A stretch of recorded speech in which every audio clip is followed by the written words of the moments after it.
Assalamualaikum warahmatullahi wabarakatuh. Perkenalkan, saya Raden Tania Antiniati dengan NIM 6670220130. Saya akan mempresentasikan hasil review jurnal saya. Pada kesempatan kali ini saya mereview 3 jurnal. Yang pertama berjudul Partisipasi Politik Pemula dalam Pemilihan Umum oleh Primanda Sukma Nurwardani.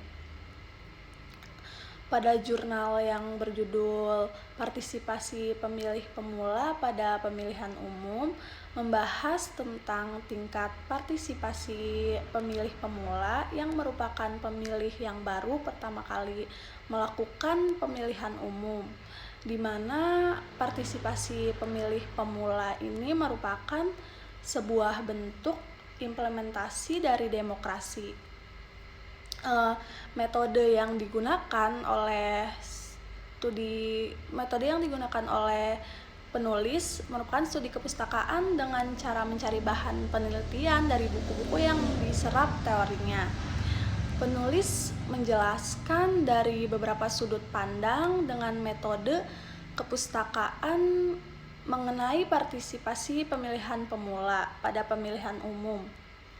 Menurut Sitepu 2012, partisipasi politik merupakan sebuah kegiatan yang dilakukan oleh warga dengan baik secara langsung atau tidak langsung terkait kebijakan pemerintah yang dilakukan oleh individu ataupun kelompok yang melakukan kegiatan-kegiatan untuk ikut serta secara aktif dalam kehidupan politik dengan pemilih secara langsung pemimpin ataupun wakil rakyat.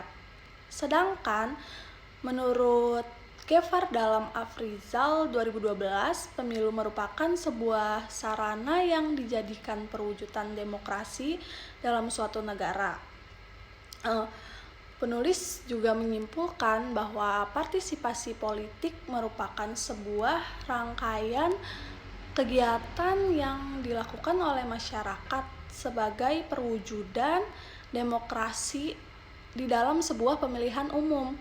Hambatan yang terjadi juga diakibatkan oleh kurangnya pendidikan politik yang dapat mendorong partisipasi pemilih pemula dalam pemilihan umum, yang dimana keluarga menjadi tokoh sentral dalam pembentukan karakteristik pemilih pemula yang mampu berperan aktif dalam pemilu. Jurnal yang kedua yaitu berjudul Komunikasi Politik di Era Media Sosial oleh Faridian Ansari. Pada jurnal yang berjudul Komunikasi Politik di Era Media Sosial, penulis menuliskan tentang bagaimana perkembangan teknologi yang merambat ke setiap sektor kehidupan masyarakat, termasuk di dalam dunia politik, yang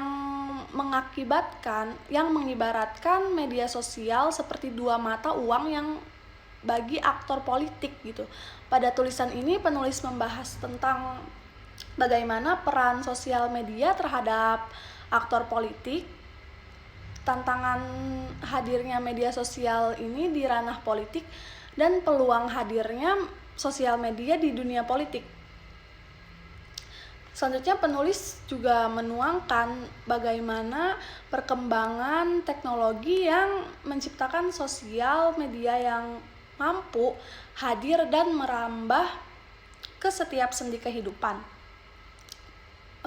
manusia, termasuk mempengaruhi dunia politik saat ini gitu. Menurut Silih Agung Wasesa, kelahiran sosial media sosial baru ini berbasis digital membuat sebuah peradaban politik di masyarakat semakin masif dan berkembang. Partai politik di Indonesia sudah banyak yang memiliki akun sosial media, dengan diikuti oleh para politisi yang membuat akun sosial media ini guna mengikuti perkembangan zaman pada saat ini gitu. Sosial media juga sejatinya menghadirkan kemudahan untuk aktor politik untuk menjaring suara atau dukungan dari si masyarakat ini. Sosial media juga mampu menawarkan interaksi langsung yang tidak terbatas oleh ruang dan waktu.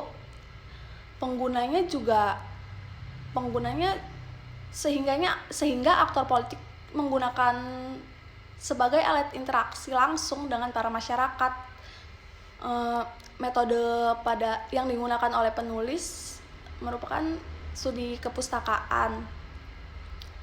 Di dalam pembahasan, penulis juga membagi dalam 3 pembahasan, yaitu 1, pengaruh media sosial terhadap komunikasi politik. Menurut Chavez 2012, adalah media sosial memiliki pengaruh politik di dalam dunia politik, terutama dalam komunikasi politik saat berkampanye pemilihan umum. Yang kedua yaitu tantangan media sosial bagi aktor politik. Menurut Fleets 2009, media sosial merupakan rimba raya dan bahkan tidak ada aturan di dalamnya. Apabila tantangan ini tidak dapat diselesaikan dengan baik, maka aktor politik hanya akan menjadi buah bibir para pengguna media sosial. Kenapa demikian? Karena dianggap ketinggalan zaman akibat tidak memanfaatkan media sosial dalam berkomunikasi politik. Yang ketiga yaitu media sosial sebagai sarana branding. Sebuah tawaran menurut Wasesa 2011, partai politik masih kurang masif dalam menyapa masyarakat, terbilang hanya 5 tahun sekali sapaannya datang itu dari partai politik tersebut, hanya menjelang pemilihan umum saja digelar. Kesimpulan yang penulis bilang dalam jurnal ini adalah di dalam media sosial menawarkan keuntungan bagi partai politik dan aktor politik dalam menjalankan komunikasi politik dengan optimal. Gaya hidup masyarakat yang mendorong akibat berkembangnya sosial media harus diikuti dengan cara komunikasi politik yang berbasis digital yang mempermudah jangkauan masyarakat dalam mendapatkan informasi dan komunikasi. Jurnal yang ketiga yaitu pengaruh pelaksanaan pemilihan umum serentak terhadap budaya politik oleh Yana Suryana.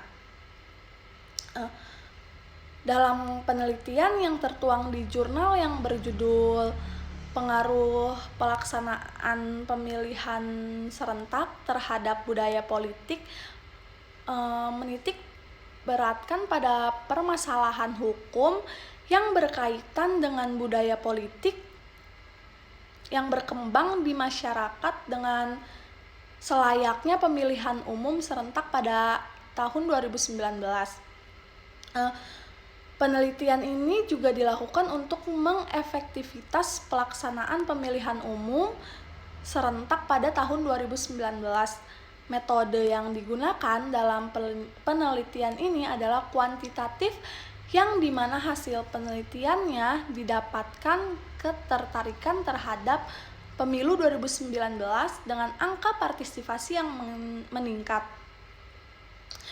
Di paragraf pertama, penulis menjelaskan tentang dasar hukum dilaksanakannya pemilihan umum yang dimana rakyat sebagai pemegang kedaulatan tertinggi di dalam suatu negara yang tertuang dalam Undang-Undang Dasar 1945 pada pasal 1 ayat 1 dan dijelaskan lebih lanjut pada pasal 22 yang dimana sistem politik yang digunakan adalah demokrasi dengan adanya penyelenggaraan umum yang prosesnya dilakukan secara terpilih oleh rakyat.